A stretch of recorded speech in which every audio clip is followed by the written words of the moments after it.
येत्या 8 दिवसात आता एसटी महामंडळाची श्वेतपत्रिका काढली जाणार आहे।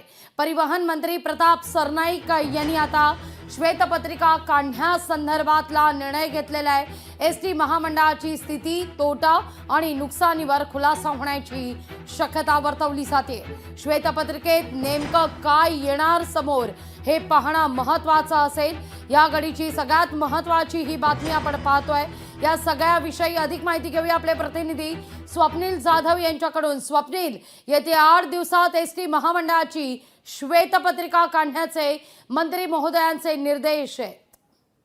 लागवी नक्कीच पहिल्यांदाच राज्यातील हे महामंडळ जे आहे एसटी महामंडळाची श्वेतपत्रिका काढण्यात येणार आहे।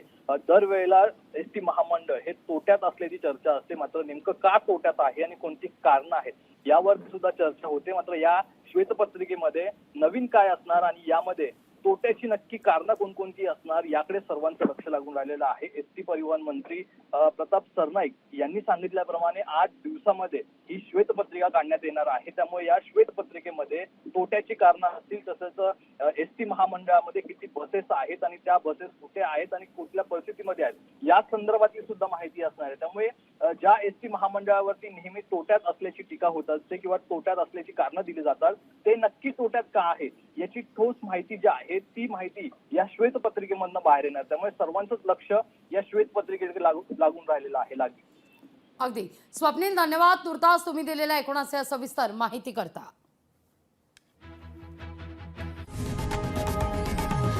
लोकशाही मराठी ऐका, पहा, जागरूक रहा।